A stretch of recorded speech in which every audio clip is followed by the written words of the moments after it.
وعلى آله وأصحابه الأتقياء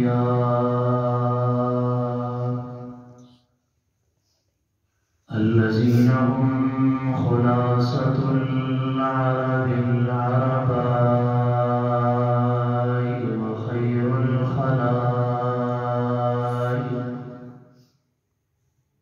وخير الخلائق بعد الأنبياء.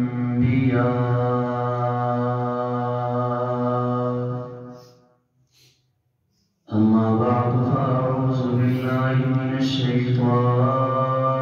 الرجيم. بسم الله الرحمن الرحيم.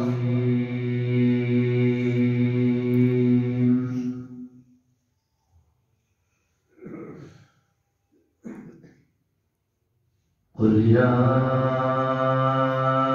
أيها الناس إني رسول الله إليكم جميعا الذي له ملك السماوات والأرض لا إله إلا هو يحيي ويميت.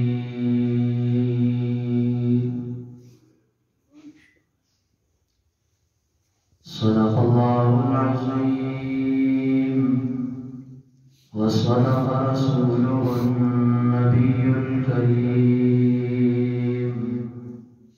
ونحن على ذلك لمن الشاهدين والشاكرين، والحمد لله رب العالمين.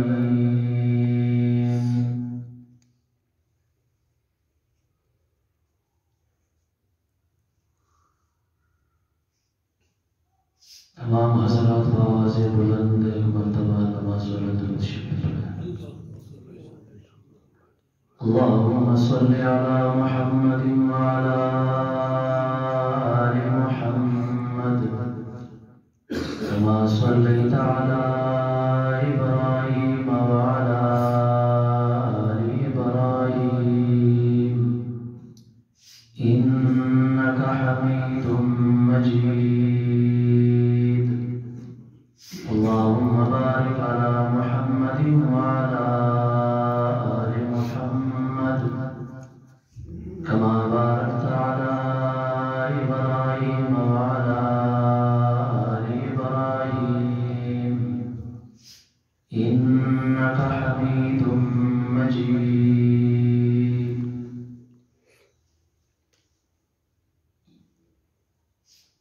میرے معزز اور محترم قابل صد احترام دوستوں اور بزرگوں،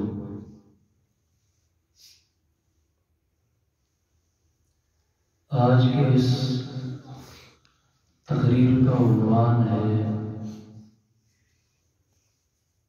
محمد مصطفیٰ صلی اللہ علیہ وسلم کا پیغام ہدایت.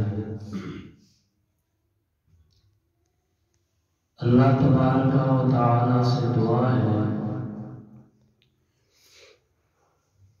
کہ مجھ کم علم کم فہم کو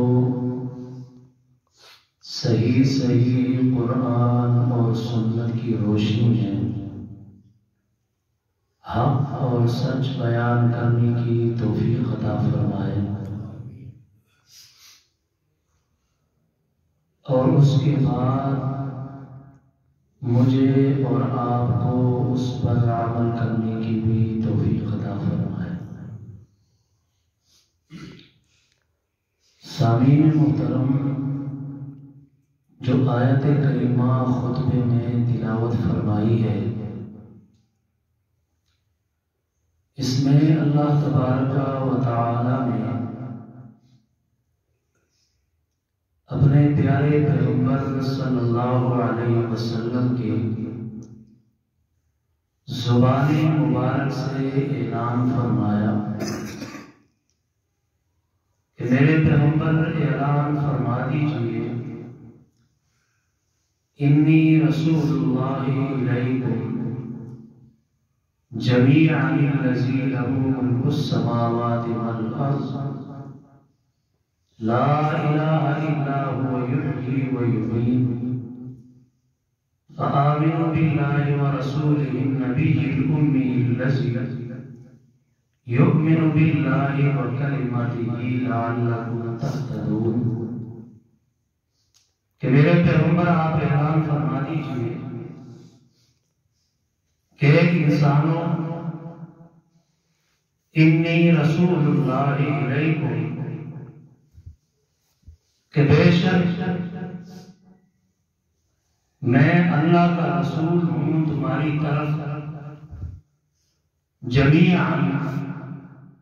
سب کی طرف اس اللہ کا لہو ملک السماوات والارض جس کی بادشاہی آسمانوں میں اور زمین میں لا الہ الا ہو اس کے علاوہ کوئی الہ اور معبود نہیں اور وہی مالک ہے زندگی دینے کا اور اسی کے قبضے قدرت میں ہے موت سو تم اس اللہ پر ایمان لاؤ اور اس کے نبی امی پر بھی ایمان لے کر آؤ جن کا ایمان اللہ پر اور اللہ کے حکموں پر لعلکم تہتدون تاکہ تم ہدایت پا جاؤ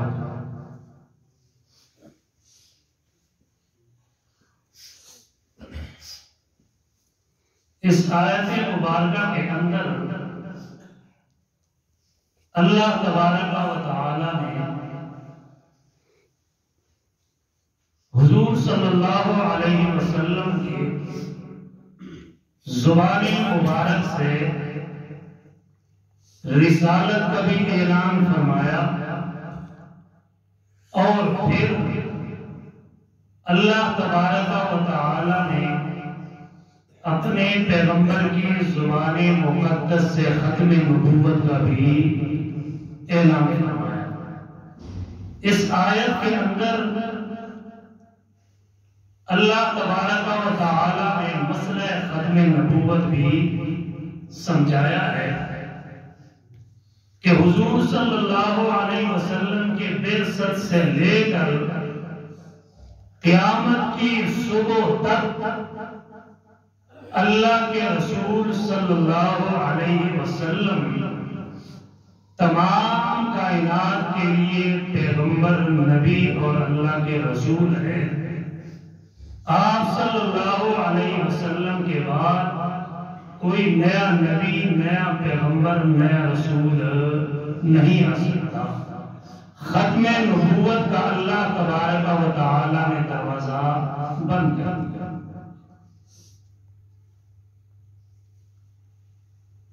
اسی طرح حضور صلی اللہ علیہ وسلم کی یہ شان ہے حضرت عبداللہ ابن عباس رضی اللہ تعالی عنہ سے روایت ہے کہ حضرت جبریل علیہ السلام حضرت آدم علیہ السلام پر 12 مرتبہ تشریف لائے اسی طرح حضرت ادریس علیہ السلام پر 4 مرتبہ تشریف لائے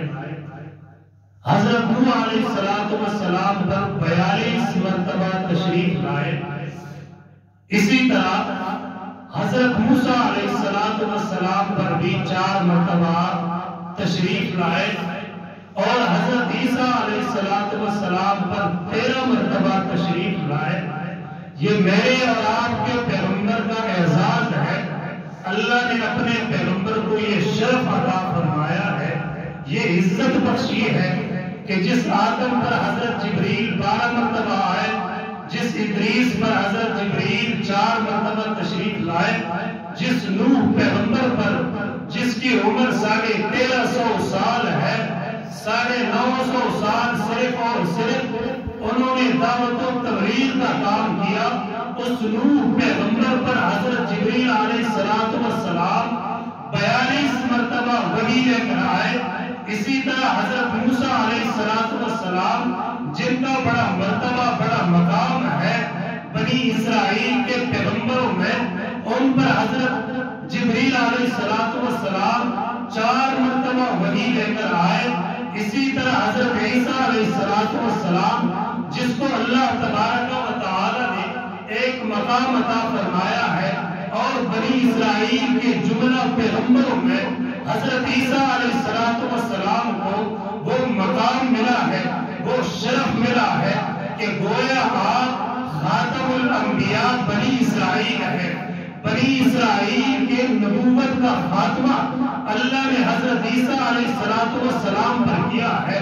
اتنے عظمتوں کے باوجود، اتنے رفعتوں کے باوجود حضرت عیسیٰ علیہ السلام پر حضرت جبریل علیہ السلام 13 مرتبہ وحی لے کر نازل ہوئے، اور میرے اور آپ کے پیغمبر کی جب باری آئی تو 13 مرتبہ نہیں، 12 مرتبہ نہیں، 4 مرتبہ نہیں، 42 مرتبہ نہیں، بلکہ 24,000 مرتبہ حضرت جبریل علیہ السلام وحی لے کر، اتنا عظیم مرتبہ، اتنی عظیم رفعت، ہر جگہ ہر مقام اور ہر جماعت، کل کائنات میں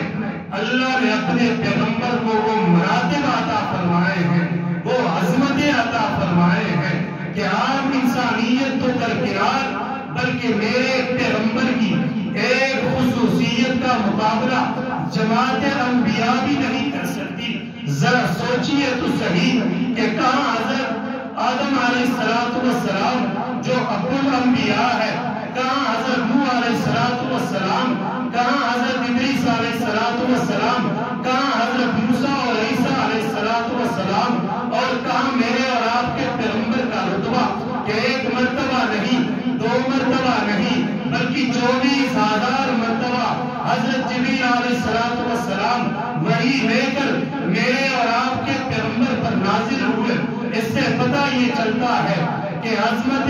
انبیاء، عظمت مصطفیٰ صلی اللہ علیہ وسلم بہت بڑی عظمت ہے، لیکن اس کے سمجھنے کے لیے سب سے پہلے ہمیں عظمت اللہ کی عظمت کو، اللہ کی بزرگی کو، اللہ کی توحید کو سمجھنا ہوگا۔ پھر اس کے بعد عظمت انبیاء کے اندر مجھے اور آپ کو خاتم الانبیاء، امام الانبیاء، سید الکونین والثقلین، ان کی عظمت کو سمجھنا ہوگا، اور ان کی عظمت کو سمجھنے کے لیے سب سے پہلے مجھے اور آپ کو جو مقصودی پہلو ہے، جو آپ کے آمد کا مقصد ہے، وہ ہے پیغام محمد مصطفیٰ۔ اگر پیغام محمد مصطفیٰ کو ہم نے سمجھ لیا تو یوں سمجھیے کہ ہم نے حضور کی عظمت کو بھی سمجھا اور اللہ کی عظمت کو بھی سمجھا۔ اللہ کی عظمت بہت بڑی عظمت ہے۔ اسی عظمت کے لیے اور آسان لفظوں میں اسی دعوت و توحید کے لیے اللہ تبارک و تعالی نے 1,24,000 انبیاء کی قربانی دی ہے، اور ایک نبی کا اتنا رتبہ ہے کہ اگر حضرت آدم سے لے کر قیامت کے صبح تک تمام کائنات جمع ہو جائے تو وہ اس پیغمبر کی جوتی کے ساتھ جو مس ہونے والے ذرات ہیں ان کا مقابلہ بھی پوری کائنات نہیں کر سکتی، چنانچہ کہ پوری کائنات انبیاء کی جماعت میں سے کسی نبی کی عظمت اور رفعت کا مقابلہ کرے۔ یہ عظمت اور رفعت اللہ نے انبیاء کو اس وجہ سے عطا فرمائی ہے کہ وہ انبیاء کائنات میں جا کر اللہ کے پیغام توحید کو سنائے، لوگوں کو توحید کی طرف بلائے، شرک سے لوگوں کو منع کرے، اور اسی طرح انبیاء کے اندر توحید کا جو جذبہ تھا، جو توحید کا جو مزہ تھا، وہ اتنا عظیم مزہ تھا کہ نہ انبیاء کو پھر تکالیف انہیں اپنے راستوں سے روک سکی، نہ انبیاء کو کفار اور مشرکین کا ظلم اور جبر اس راستے سے روک سکی، نہ امتحانات اور آزمائشیں ان راستوں سے انہیں روک سکتی ہے۔ مثال کے طور پر اللہ کے ایک پیغمبر حضرت ایوب علیہ السلام ہے، ان کے اندر اللہ کی محبت کا جذبہ اتنا زیادہ تھا، اللہ کے پیغمبر بھی ہیں، اللہ نے انہیں ایک آزمائش سے ہمکنار کر دیا، ایک امتحان میں مبتلا کر دیا، ایک آزمائش لینا اللہ کو مقصود ہوئی تو اللہ نے بیماری میں مبتلا کر دیا۔ 18 سال پر محیط بیماری، اتنے لمبے عرصے تک بیماری میں مبتلا ہے اور بڑی سخت قسم کی بیماری ہے، اس حد تک کہ بستی والوں نے بستی سے نکال دیا، اور اس حد تک کہ جو رشتہ دار ہے، عزیز و اقارب ہے، انہوں نے نفرت کا اظہار کر دیا، بستی سے نکال دیا۔ پھر بیماری کے ساتھ ساتھ اللہ نے اپنے پیغمبر کو مزید جھنجھوڑنا چاہا، مزید ابتلاؤں میں مبتلا کرنا چاہا۔ آپ کے 18 بیٹے تھے، وہ وفات پا گئے، ختم ہو گئے، آپ کے پاس مال و دولت تھی، وہ بھی ختم ہو گئی، چھن گئی، ہر چیز ختم ہو گئی، اور جسم کے اندر صرف اور صرف دل صحیح سلامت رہا جس سے وہ اپنے رب کو یاد کیا کرتے تھے۔ جب اللہ تبارک و تعالی نے اپنے پیغمبر کو شفائے کاملہ عاجلہ عطا فرمائی، اور اسی طرح وَوَهَبْنَا لَهُ أَهْلَهُ مِثْلَهُمْ مَعَهُمْ رَحْمَةً مِّنْ عِندِنَا وَذِكْرَىٰ لِأُولِي الْأَلْبَابِ۔ قرآن مجید سورۃ الصاد کے اندر اللہ نے فرمایا، جب ہم نے اپنے پیغمبر کو شفا عطا فرمائی، اپنے پیغمبر کو صحت سے ہمکنار کر دیا، جو مال و دولت بطور امتحان ہم نے اپنے پیغمبر سے چھین لیا تھا، اس سے ڈبل ہم نے اپنے پیغمبر کو اپنے رحمت سے عطا فرما دیا۔ اسی طرح اور اپنے پیغمبر کو صحت بھی عطا فرمائی، اپنے پیغمبر کو جوانی بھی عطا فرمائی، مال اور دولت بھی عطا فرمایا، اہل و عیال بھی عطا فرمایا۔ یہ اس وجہ سے وَذِكْرَىٰ لِأُولِي الْأَلْبَابِ، اس کے اندر ان لوگوں کے لیے نشانیاں ہیں جو سوچے اور سمجھے،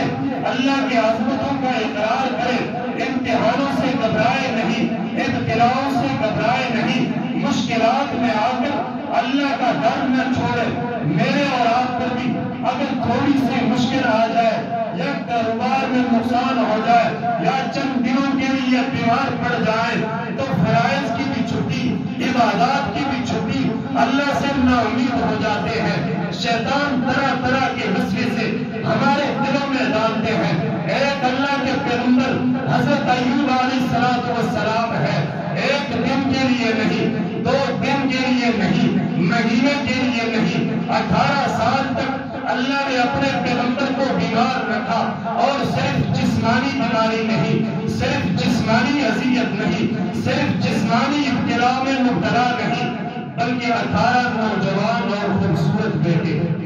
18 نوجوان خوبصورت بیٹے، اللہ نے انہیں بھی اپنے پاس بنا لیا۔ بہت بڑا امتحان ہے۔ ایک نوجوان بیٹا چلا جائے جوانی میں، والد کا کمر ٹوٹ جاتا ہے، اس کے سہارے ختم ہو جاتے ہیں، ججائے کہ ایک کے بجائے 18 بیٹے۔ پھر معاشرے کے اندر حضرت ایوب علیہ السلام کو بہت بڑا مقام حاصل تھا، بڑے امیر کبیر گھرانے سے تعلق تھا، بڑی مال اور دولت تھی، گائے اور بکریوں کے ریوڑ تھے، وہ بھی اللہ تبارک و تعالی نے ختم کر دیا۔ امتحان جو لینا تھا اپنے پیغمبر کا، جب امتحان لیا، 18 سالوں تک پیغمبر کا امتحان لیا، ایک دن میں پیغمبر کی زبان پر نہ شکری کے الفاظ لانا دور کی بات ہے، کبھی پیغمبر نے ہاتھ اٹھا کر اپنے صحت کے لیے اپنے رب سے دعا بھی نہیں مانگی، کہ کہیں اللہ یہ نہ فرمائے کہ میرے پیغمبر اتنی زندگی تک میرے نعمتوں سے مستفید ہوتے رہے، استعمال کرتے رہے. میں نے نعمتوں میں سب سے بڑی نعمت صحت بنائی ہے، اسے استعمال کرتے رہے. اگر چند دن کے لیے امتحان اور آزمائش میں مبتلا ہو گئے تو دعا کے لیے آپ نے ہاتھ اٹھا دیا. اس وجہ سے اللہ کے پیغمبر نے اپنی صحت کے لیے دعا نہیں کی. خیر، اللہ نے جب امتحانات اور ابتلاؤں کا بطور ختم کر دیا، ہر چیز ڈبل ٹرپل عطا فرمائی، تو حضرت ایوب علیہ السلام ایک دفعہ رونے لگے. صحت کی حالت میں پریشان ہوئے رونے لگے. کسی نے پوچھا کہ حضرت جی آپ کو اللہ نے صحت عطا فرمائی ہے، مال دولت عطا فرمائی ہے، جو بیٹے چھن چکے تھے انہیں دوبارہ اللہ نے عطا فرما دیا، آپ کو خوش ہونا چاہیے.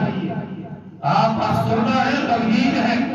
رو رہے ہیں، وجہ کیا ہے؟ اللہ کے پیغمبر حضرت ایوب نے فرمایا کہ میں اس وجہ سے رو رہا ہوں، اللہ نے صحت عطا فرمائی، اللہ کا شکر ہے. مال دولت عطا فرمایا، اللہ کا شکر ہے. بیٹے عطا فرمائے، رب کا شکر ہے. لیکن میں اس وجہ سے رو رہا ہوں، جب میں بیمار تھا روزانہ میرا رب میری بیمار پرسی کیا کرتے تھے. مجھ سے میرا رب پوچھتے کہ ایوب سنا صحت کے بارے میں، طبیعت کیسی ہے؟ روزہ میں رب کا پیغام آتا، رب بیمار پرسی کرتے. جب سے صحت یاب ہوا ہوں اللہ کا وہ سلام نہیں آیا. بیمار پرسی نہیں ہوئی. بیمار پرسی تو ہوتی ہے جب انسان بیمار ہو، جب تندرست ہو جائے پھر بیمار پرسی نہیں ہوتی. تو اللہ کے پیغمبر کے دل کے اندر اللہ کی عظمت، اللہ کی توحید کی عظمت تھی، اللہ کے پیغام توحید کی عظمت تھی. اسی طرح امام الانبیاء صلی اللہ علیہ وسلم کی عظمت کو جب تک ہم نہیں سمجھتے، ہمارے دلوں میں نہیں آتی، تب تک ہم اللہ کی توحید کو سمجھ سکتے نہیں. اللہ کے توحید کو سمجھنے کے لیے ضروری ہے کہ امام الانبیاء کی عظمت کو سمجھا جائے، امام الانبیاء کے پیغام کو سمجھا جائے، پڑھا جائے، پرکھا جائے، تب جا کے اللہ کی عظمت، اللہ کی توحید کی عظمت ہمارے دلوں میں آئے گی. تو جب پیغمبر کائنات صلی اللہ علیہ وسلم نے اپنے نبوت کا اعلان فرمایا تو کفر کے ایوانوں کے اندر زلزلے تباہ ہو گئے. صرف انسانیت کے اندر نہیں بلکہ خفیہ مخلوق جنات کے اندر بھی زلزلے تباہ ہو گئے. وہ سوچنے پر مجبور ہو گئے. حضرت ابن عباس رضی اللہ تعالی عنہ سے روایت ہے کہ آپ کی بعثت سے پہلے جنات جاتے آسمانوں پر، وہاں فرشتوں کی باتیں سنتے اور آ کر اپنے ساتھ اپنی طرف سے ان میں جھوٹ موٹ ملا کر اپنے کانوں کو نجومیوں کو بتاتے. وہ غیب کی خبریں وہ نجومی پھر لوگوں کو بڑا چلا کر بتلاتے. جب آپ کی بعثت ہوئی، اللہ نے آپ کے سر پر نبوت کا تاج رکھ دیا تو آسمان کے دروازے بند، جنات کا داخلہ آسمانوں پر بند. جب جنات جاتے تو دروازے بند پاتے، یا اگر کوئی جن آگے چلا بھی جاتا تو شہاب ثاقب آگ کے گولے تعاقب کرتے، جنات کو واپس بھگاتے. جب جناتوں نے یہ ماجرا دیکھا، یہ صورتحال ملاحظہ کی تو آ کر پریشان ہوئے. ابلیس کے ساتھ انہوں نے ایک میٹنگ بلائی، ایک مشاورتی اجلاس بلایا کہ انسان کو ہم نے قابو کیا تھا، وہ غیب کی خبریں لا کر بتاتے، نجومیوں کو، نجومی لوگوں کو بتاتے تو لوگ ہمارے معتقد ہو جاتے، لوگ ہمیں ماننے لگ جاتے. ہم میں پکارتے، مشکلات اور مسائل میں ہم سے مدد مانگتے، لیکن آسمان کے دروازے بند، ہم پر شہاب ثاقب پھینکے جاتے ہیں، آگ کے شعلے ہمارا تعاقب کرتے ہیں. اس کی وجہ کیا ہے؟ جب انہوں نے میٹنگ بلائی ابلیس کی زیر نگرانی تو ابلیس نے کہا کہ کہ جاؤ علاقوں میں پھیل جاؤ، ہر علاقے، ہر بستی، ہر قریے سے تھوڑی تھوڑی مٹی لے کر آؤ، تھوڑی تھوڑی مٹی لے کر آؤ۔ جب جنات پھیل گئے تھوڑی تھوڑی انہوں نے مٹی لے کر آ گئے۔ ابلیس ایک علاقے کی مٹی کو لے کر سونگتا، اسے پھینک دیتا کہ یہ علاقہ نہیں، دوسرا علاقہ، تیسرا علاقہ، چوتھا علاقہ، پانچواں علاقہ۔ جب مٹی آئی تہامہ یعنی مکے کی ابلیس نے سونگ کر بتایا کہ اسی علاقے میں جو کچھ ہوتا ہے یا جو نئی تبدیلی ہے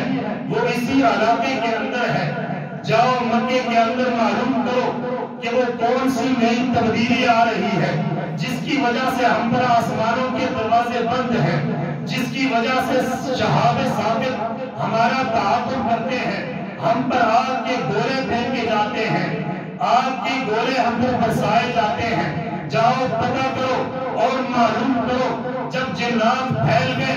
معلوم کرنے کے لیے ایک تحقیقی کمیٹی جنات کی مکے کی طرف روانہ ہوئی۔ مکے کے اندر جب پہنچی عکاظ کے بازار کے مقام پر تو وہاں پر انہوں نے ایک آواز سنی۔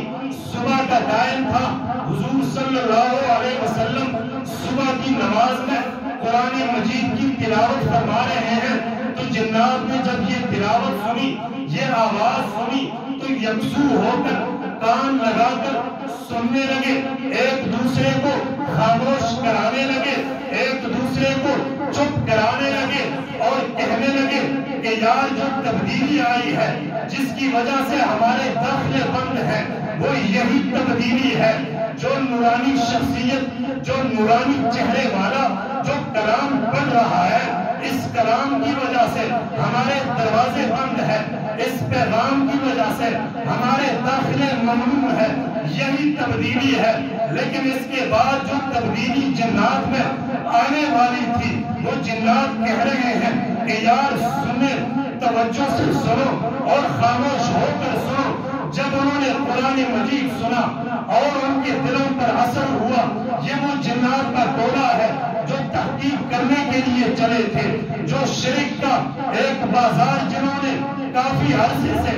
گرم کیا ہوا تھا لیکن ان کے مقدر تبدیل ہونے والے تھے، وہ صاحب ایمان بننے والے تھے۔ وہی جنات جو کچھ لمحے پہلے شرک اور کفر کے دائی تھے، کچھ لمحوں کے بعد اللہ نے ان کی کایا پلٹ دی، وہ توحید کے دائی بن گئے، توحید کے مبلغ بن گئے، توحید کے مقرر بن گئے۔ جب انہوں نے قرآن سنا تو قرآن کے اندر 29واں پارہ سورۃ الجن اللہ نے نازل فرمائی اور فرمایا کہ میرے پیغمبر قل اوحی الی انہ استمع نفر من الجن فقالوا انا سمعنا قرآنا عجبا یہدی الی الرشد فآمنا به۔ جب جنات نے قرآن سنا، قرآن پر ایمان لے کر آئے، محمد کی سچائی کو تسلیم کر دیا، قرآن کی صداقت کو تسلیم کر دیا اور واپس جنات میں چلے گئے تو جنوں سے انہوں نے کہا کہ یارو ہم نے تو ایسا کلام سنا ہے، ہم نے تو ایسا قرآن سنا ہے اور ایسے شخصیت کی زبانی سنا ہے کہ وہ ایک عجیب کلام ہے، تاثیر کے لحاظ سے بھی عجیب ہے، پڑھائی کے لحاظ سے بھی عجیب ہے، الفاظ کے لحاظ سے بھی عجیب ہے، ترتیب کے لحاظ سے بھی عجیب ہے۔ ایسا کلام ہے الی الرشد جو رشد و ہدایت کی طرف بلاتی ہے۔ فآمنا به، بس ہم تو مسلمان ہو چکے ہیں، ہم تو مسلمان ہو چکے ہیں، ہم ایمان قبول کر چکے ہیں۔ یہ وہی جنات کا ٹولہ ہے جو تعاقب میں چلے تھے، تحقیق کرنے کے لیے چلے تھے کہ یار ہماری دکانداری بند ہو گئی، لوگ ہمیں حاجات میں پکارتے، مشکلات میں پکارتے، ہمیں الہ اور حاجت روا انہوں نے بنایا تھا، لیکن جب سے آسمان کے دروازے بند ہیں ہم جا نہیں سکتے، ہمیں خبریں مل نہیں سکتی، چلو چل کے پتہ کرتے ہیں کہ یہ کون سی تبدیلی آئی ہے، یہ کون سا نیا پروگرام آیا ہے جس کی وجہ سے ہمارے داخلے بند ہیں۔ لیکن جب گئے ان کی کایا پلٹی، وہ کفر سے اسلام کی طرف آئے، شرک سے توحید کی طرف آئے اور مبلغ شرک سے مبلغ توحید رب نے انہیں بنا کر بھیجا۔ جب واپس آئے تو اللہ کے پیغمبر صلی اللہ علیہ وسلم نے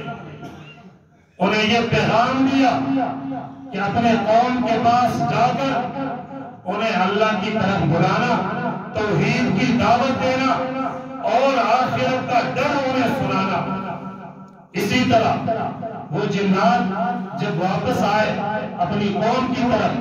چونکہ عرب کے اندر آپ کے بعثت سے پہلے جنوں کی حکمرانی تھی، وہ جن جاتے بتوں کے اندر گھس جاتے اور بتوں کے اندر سے آوازیں نکالتے۔ تو جو اس دور کے مشرک تھے وہ یہ سمجھتے تھے کہ یار یہ بت سے آواز آ رہی ہے، ہمارے معبود اور مشکل کشا کے اندر سے یہ آواز آ رہی ہے۔ تو جب جنوں کے ایک جماعت نے اسلام قبول کیا اور پیغمبر کے پیغام ہدایت پر لبیک کہی، اپنے قوم کے پاس گئے، اپنے قوم کو سمجھایا اور مزاحمت کی، لڑائیاں ہوئی، ان جنوں کے پیغام کی وجہ سے ہزارہا دیگر جن دائرہ اسلام میں آئے اور شرک کو چھوڑ۔ یہ تھا پیغام ہدایت محمد مصطفیٰ صلی اللہ علیہ وسلم کی زبان مبارک سے۔ یہی وہ معاشرہ تھا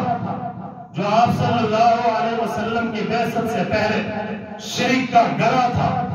جہاں سے گویا کہ شرک کی فیکٹریاں جہاں لگی ہوئی تھی۔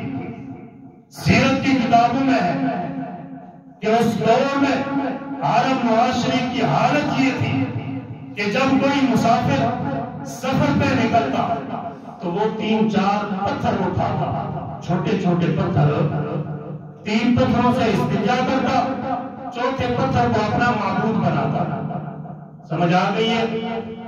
جن پتھروں سے استنجا کرتے انہی پتھروں کو بعد میں معبود بناتے، الہ حاجت روا اور مشکل کشا بناتے۔ اسی طرح روح البیان کے اندر ایک واقعہ لکھا ہے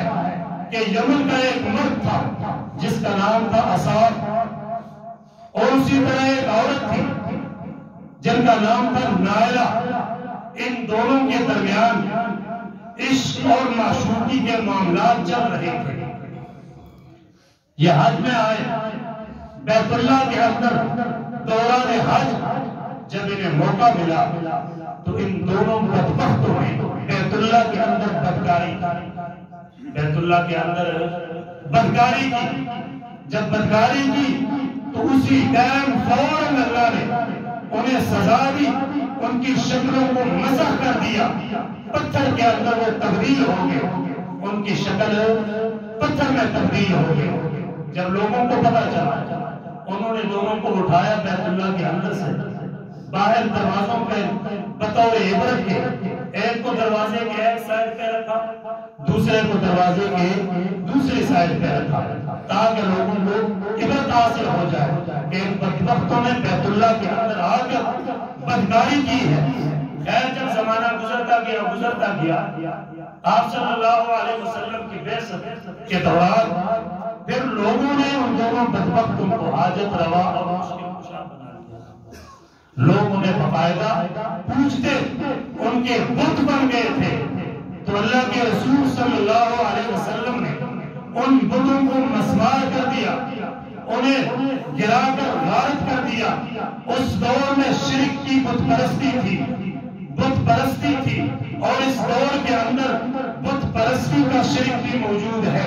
مادہ پرستی کا شرک بھی موجود ہے۔ اس دور کے اندر وہ لوگ صرف اور صرف بتوں کو پکارا کرتے تھے، لیکن آج ہمارے معاشرے کے اندر بتوں کی پرستش بھی ہو رہی ہے، مردوں کی پرستش بھی ہو رہی ہے، مادہ پرستی، دولت کی پرستش بھی ہو رہی ہے، دیگر اسباب کی پرستش بھی ہو رہی ہے۔ اب ضرورت اس بات کی ہے کہ جس طرح پیغمبر انقلاب نے ہمیں پیغام ہدایت دی ہے، جس طرح اللہ کے پیغمبر نے ان بت پرستوں کو ختم کر دیا تھا، آج ضرورت اس بات کی ہے کہ ہم بت پرستی کو بھی ختم کریں اور مادہ پرستی کو بھی ختم کریں۔ اس چیز کی ضرورت ہے۔ خیر پیغمبر انقلاب صلی اللہ علیہ وسلم جو پیغام ہدایت لے کر آئے تھے، جن لوگوں نے انہیں قبول کر دیا، اللہ تبارک و تعالیٰ نے انہیں دنیا کے اندر وہ شان اور شوکت عطا فرمائی جس شان اور شوکت کا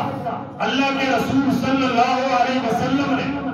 پہلے دن فاران کی چوٹی پہ کھڑے ہو کر ان سے وعدہ کیا تھا کہ یا ایھا الناس انی رسول اللہ الیکم جمیعا، کہ اے لوگوں میں تم تمام کی طرف اللہ کا رسول بن کر آیا ہوں، تم لا الہ الا اللہ پڑھ لو،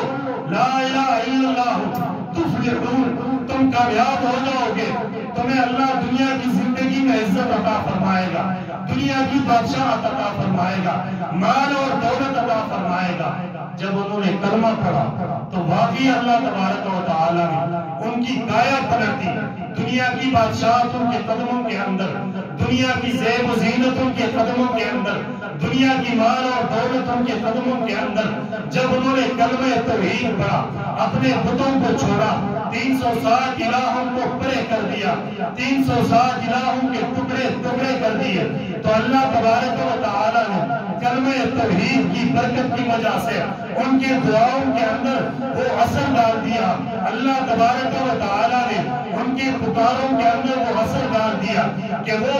فرش پر بیٹھ کر اللہ کو پکارتے ہیں تو بلا تاخیر اللہ تبارک و تعالیٰ ان کی پکاروں کو سن کر اسی ٹائم نقد و نقد ان کی مدد فرماتے ہیں۔ ایک واقعہ حضرت زید بن حارثہ رضی اللہ تعالی عنہ جو آپ صلی اللہ علیہ وسلم کا متبنہ بیٹا بنا ہوا تھا، متبنہ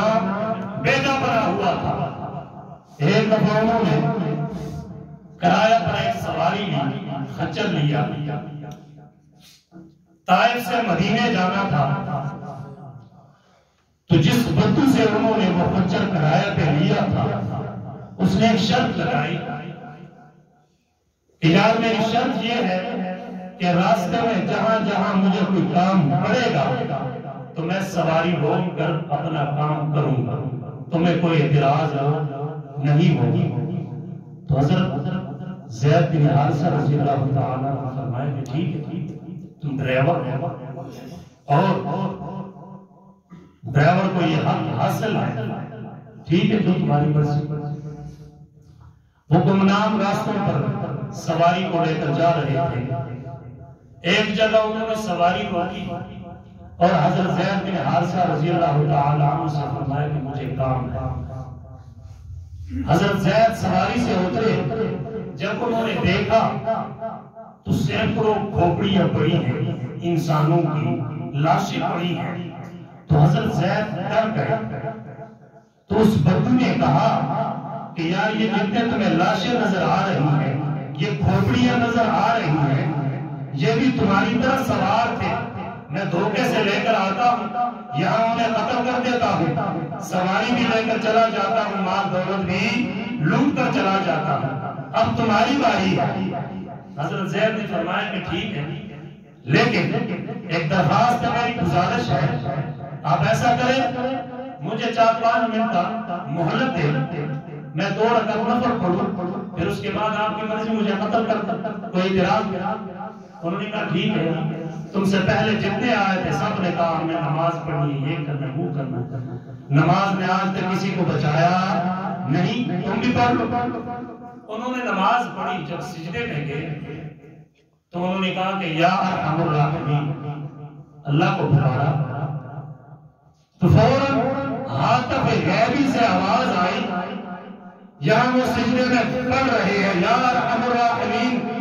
اور وہ بدو تلوار لے کر تیاری پوزیشن میں کھڑا ہے کہ میں اس کی گردن اتار دوں۔ ہاتف غیب سے آواز آتی ہے کہ قتل مت کرنا۔ جب بدو دیکھتا ہے ارد گرد کوئی آواز دینے والا نظر نہیں آتا، پھر دوبارہ سے وہ تلوار سونپ کر تیاری میں ہے، حضرت زید سجدے کی حالت میں ہے، پکارتے ہیں یا ارحم الراحمین، پھر آواز آتی ہے کہ قتل مت کرنا۔ وہ بدو ادھر ادھر دیکھتا ہے، نظر کوئی نہیں آتا، آواز دینے والا تیسری مرتبہ حضرت زید سجدے کی حالت میں ہے، پکارتے ہیں یا ارحم الراحمین، اور اتنے میں جب دیکھتے ہیں کہ سواری پر کوئی نورانی چہرے والا اور اسی طرح تلوار اس کے ہاتھ میں تیز دوڑتا ہوا آ رہا ہے، اور بدو کا سر تلوار سے مار کر انہوں نے کرم کر دیا، اور پھر حضرت زید سے کہتے ہیں کہ اللہ نے مجھے تیری مدد کے لیے بھیجا ہے، میں ایک فرشتہ ہوں۔ جب پہلی دفعہ سجدے کی حالت میں تو نے رب کو پکارا کہ یا ارحم الراحمین مجھ پر رحم کیجئے، میری جان کو بچائیے، میں 7ویں آسمان پر تھا، میں نے آواز لگائی کہ قتل مت کرنا۔ جب دوسری مرتبہ تو نے سجدے کی حالت میں اپنے رب کو پکارا یا ارحم الراحمین، میں 6ویں آسمان پر تھا، میں نے آواز لگائی کہ قتل مت کرنا، اور جب تیسری مرتبہ تو نے اپنے رب کو پکارا تو میں نے اس دشمن خدا کی گردن اتار کر رکھ دیا۔ یہ تاثیر آئی ان کی زندگی میں اس وجہ سے آئی کہ انہوں نے پیغمبر مصطفیٰ صلی اللہ علیہ وسلم کے پیغام ہدایت پر لبیک کہی، اور وہ پیغام ہدایت ہے کیا؟ کون سا پیغام ہے؟ وہ پیغام ہدایت ہے کہ لا الہ الا اللہ محمد الرسول اللہ۔ یہ کلمہ ہم پڑھتے ہیں، لیکن اس کلمے کا ترجمہ ہمیں پتہ نہیں، کلمے کا مطلب ہمیں پتہ نہیں، کلمے کے معانی کا ہمیں پتہ نہیں، کلمہ بھی پڑھتے ہیں، شرک بھی کرتے ہیں۔ اسی وجہ سے پیغمبر انقلاب نے فرمایا کہ ما من عبد قال لا الہ الا اللہ فی الساعۃ من لیل او نہار، کہ جس اللہ کے بندے نے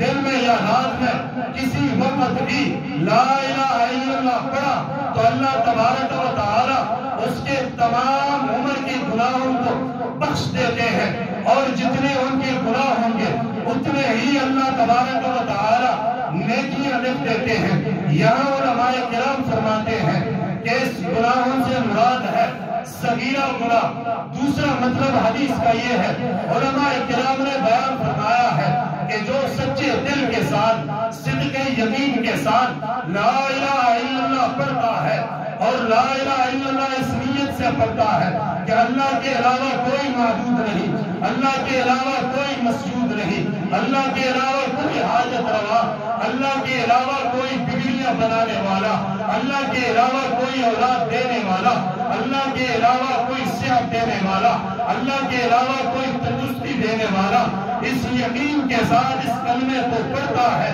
تو اللہ تبارک و تعالی اس کے تمام عمر کے تمام گناہوں کو بخش دیتے ہیں، حتیٰ کہ بڑے بڑے جتنے بھی گناہ ہیں اللہ بخش دیتے ہیں۔ لیکن شرط یہ ہے کہ صدق نیت کے ساتھ ایک واقعہ ملتا ہے۔ حدیث کی کتابوں میں صحابی رسول ہے حضرت دحیہ کلبی، ابھی تک اسلام نہیں لائے، ایمان نہیں لائے۔ حضور صلی اللہ علیہ وسلم چاہتے ہیں کہ دحیہ کلبی مسلمان ہو جائے، دحیہ کلبی مسلمان ہو جائے، دعائیں مانگتے ہیں۔ ایک دفعہ دحیہ کلبی کے دل میں آیا کہ میں حضور کی خدمت میں حاضر ہو جاؤں۔ جب آنے لگے تو اللہ نے پہلے حضرت جبریل علیہ السلام کو بھیجا کہ جاؤ میرے پیغمبر کو خوشخبری دو کہ دحیہ کلبی آ رہا ہے آپ کی خدمت میں۔ اللہ کے رسول نے اس کے آنے سے پہلے اس کے استقبال کے لیے اپنی کملی بچھائی،